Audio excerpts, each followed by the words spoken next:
Hi my fellow potters, Marie here from Pottery Crafters. In this video I'm going to take a closer look at the Albany Slip Brown glaze. This glaze can look completely different just by changing the amount of glaze that you apply to your pottery. I'll show you how the glaze performs with 1, 2, 3, and 5 coats of glaze on a variety of pieces, including textured surfaces. I'll show you how I glaze the first 4 pieces so you can see the brushing application in action. For the rest of the pieces, I'll just show you the finished results, but I'll still explain how I glazed each one. And I'll even show you a couple of glazes layered over the Albany Slip Brown. All of the supplies used in this video are listed for you below in the show notes. Let's see what makes this glaze so special. The Amaco Albany Slip Brown's firing range is from cone 5 to cone 6. I fired all of these pieces to cone 5 with a 20-minute hold. First, I'll go over a few quick steps before glazing to help you improve the odds of your glaze turning out. Make sure your hands are clean and dry, or wear gloves. Wipe your bisqueware down with a clean damp sponge in case there's ceramic dust on your piece. Too much ceramic dust can cause pinholes because it doesn't burn off in the kiln like regular dust does. You can see this pint-sized jar of Amaco Albany Slip Brown is worn out. That's because I buy it by the gallon and refill the pint jar. Mix the glaze well. This Hamilton Beach mixer has become my favorite for mixing glazes. I always run the glaze through a strainer, just in case there are any clumps or debris in the glaze. Except the glaze with the crystals, because they will get stuck in the strainer. I'll start with this lighthouse. I brushed only 1 coat on the inside. This lighthouse was made with Amaco No. 38 stoneware white clay. This is a great clay for both hand building and wheel throwing. I brushed a coat on the outside. When thinking about how I should glaze this lighthouse, I wanted to mimic the old stone look, and the Albany Slip Brown popped into my head. I knew it would enhance the stone pattern. I used a rock texture silicone mold to create the stone pattern. Let it dry. Then I brushed another coat on the outside only. I love to pour glaze whenever I can, but I never pour this glaze on my pottery because it will be too thick and mainly look beige without the variation in color, and that's not the look that I go for when I use this glaze. With that said, this glaze did not let me down. The glaze broke nicely over the textured surfaces. The Albany Slip Brown glaze on this lighthouse was a perfect choice for me. It has a beautiful, rich, rusty color on the stones, and the beige in the indentations highlighting the stone pattern. The high gloss finish on this glaze also brings out the stone texture. This deep reddish orange brown has an earthy feel, giving the lighthouse a weathered, aged, terracotta appearance. Perfect for this piece. With this baking dish, I applied the first coat on the inside. I made this baking dish with Amaco No. 38 stoneware white clay. This glaze brushes on so smooth. Even on the bisqueware. Let it dry. Applied a second coat, alternating the painting direction. I do like how the Albany Slip Brown glides off of the fan brush. It is a very brush-friendly glaze. Then I painted the bottom of the baking dish. Just 1 coat is fine. I'll be removing the glaze on the raised flowers. I didn't want the bottom to be too bare. Then brush a coat on the outside. If you're new to brush glazing, I have a video on 21 tips for brush glazing. I left the link for you below in the show notes. Let it dry. Apply a second coat to the outside of the baking dish, just on the sides to get a richer contrast, and highlight the floral pattern. Let it dry. Then I applied a third coat on the inside. This is a food-safe glaze, which is good to know when glazing functional kitchenware. Once the glaze dried on the bottom, I removed the glaze with a sponge on the raised flower pattern. If I didn't, it would stick to my kiln cookie. Plus, I don't want to use kiln stilts. The bottom of this cooking dish shows a dramatic glaze contrast, with the flowered impressions standing out. The bottom didn't stick to my cookies, but it did leave a pattern on them. That's something to be aware of if you try this technique. You know not to place it directly onto your kiln shelf. The Albany Slip Brown glaze on this ceramic baking dish did create a warm, earthy, rustic look. This glaze is beautiful on the outside with the floral texture.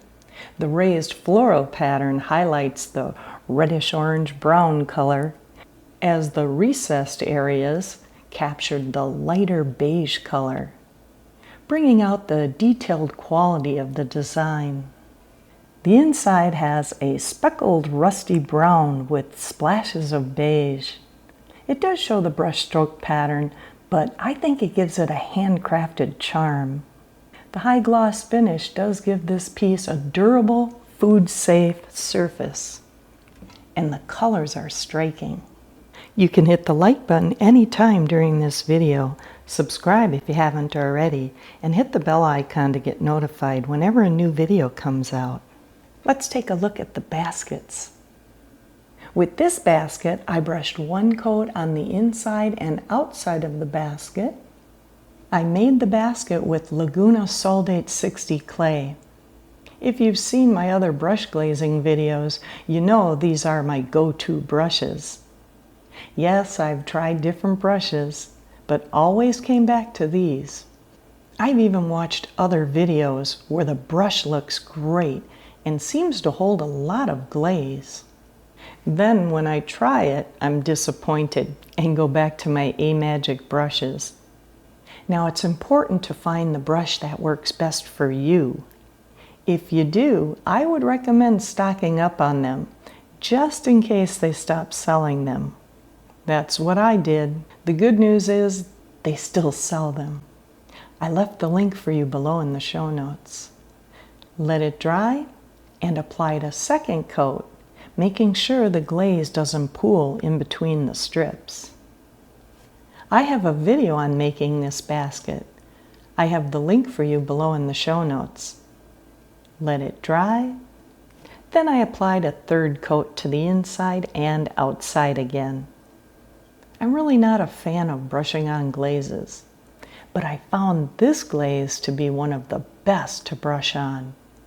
I have two baskets, one with the 3 coats of glaze and one with only 2.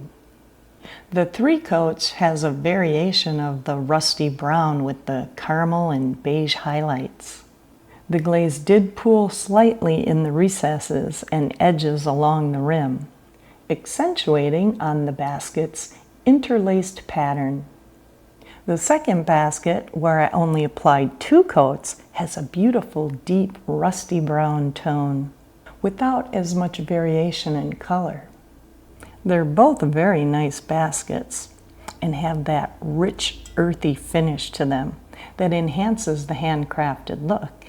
On the woven clay, it's good to see the difference and how much glaze that you want to apply.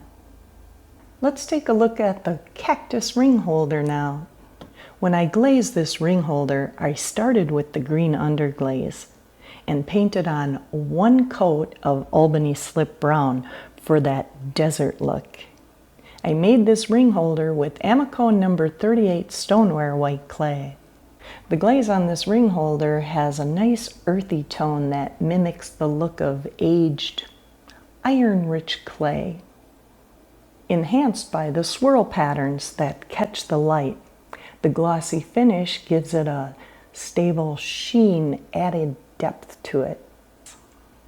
The glaze complements the green cactus in the center, offering a strong contrast between the natural desert hues of brown and the green cactus. Perfect for desert theme decorating. I didn't get the glazing part on the camera for the rest of these pieces, but I'll tell you how I glazed them and show you how nicely they turned out. This planter was made with Amaco No. 11 Amix stoneware white clay. I painted 4 coats on this planter for a lighter, creamier beige to come out more and make the glaze flow down more. The 4 coats created an earthy, rich combination of tones. A nice glossy finish, giving it a smooth surface that enhances the color variation. Because I applied more coats, the glaze flowed down and pooled around the foot, but did not flow off the planter. If the foot wasn't there, I think the glaze would have flowed off the planter and onto my cookie. Something to keep in mind if you want to apply more coats.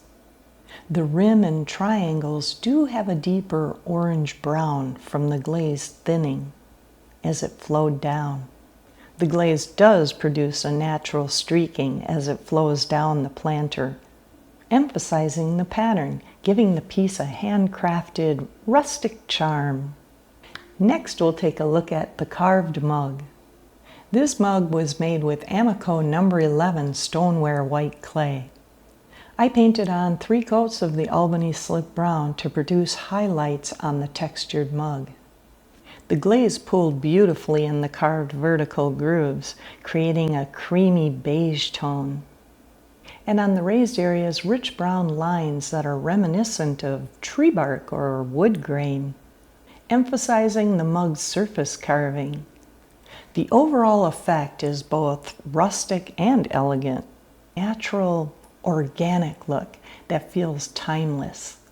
I haven't layered this glaze much because it produces such of a beautiful multicolor on its own. For this bowl, I applied 3 coats all over, then applied an additional 2 coats on the top half of the bowl. Altogether, 5 coats.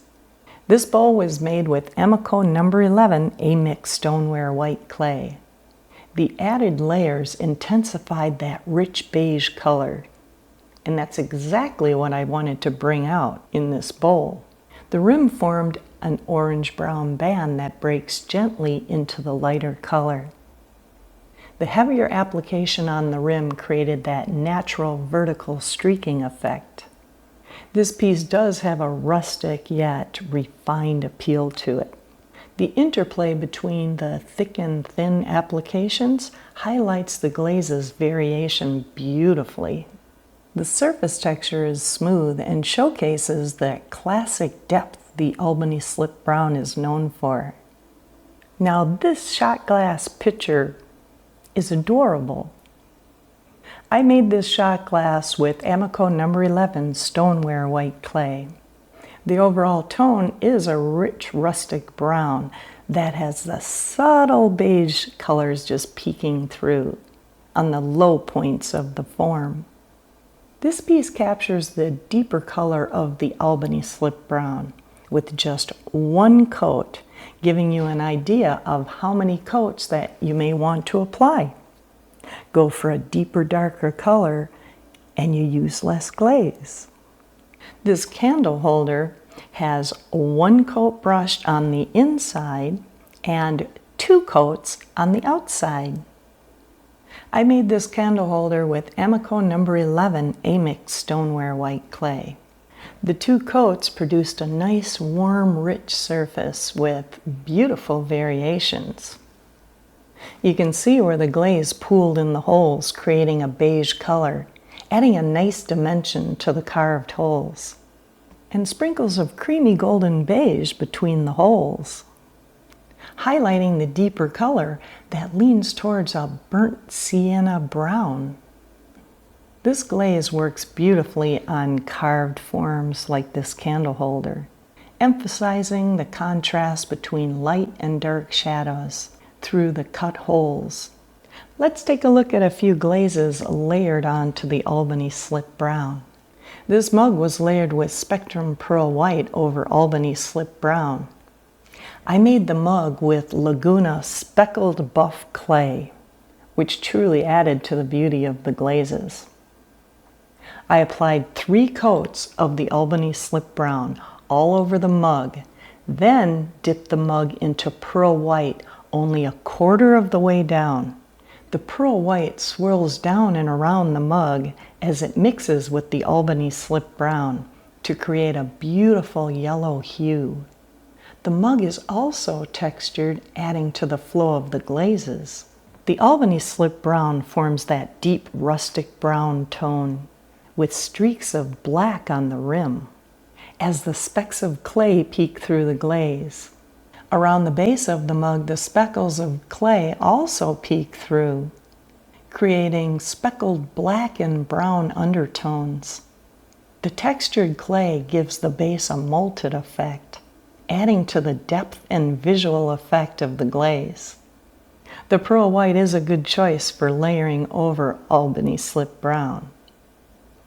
For this veggie steamer, I decided to try the Amaco textured turquoise over the Albany Slip Brown, and I'm glad I did.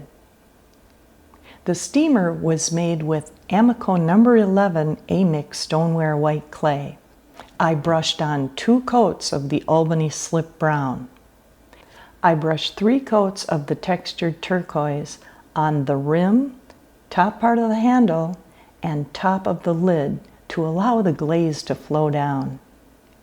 The glaze created a beautiful organic and earthy look with the Albany Slip Brown, providing that rich, toasty golden brown color, while the textured turquoise broke and flowed beautifully with soft shades of mossy green and malted teal, with a touch of white and blue where the textured turquoise ends on the handle and the base of the steamer. These glaze colors blend beautifully together, giving the steamer a handcrafted, old-world charm with a stunning earthy feel. I'll definitely use this glaze combination again. I think I'll use it on this butter dish.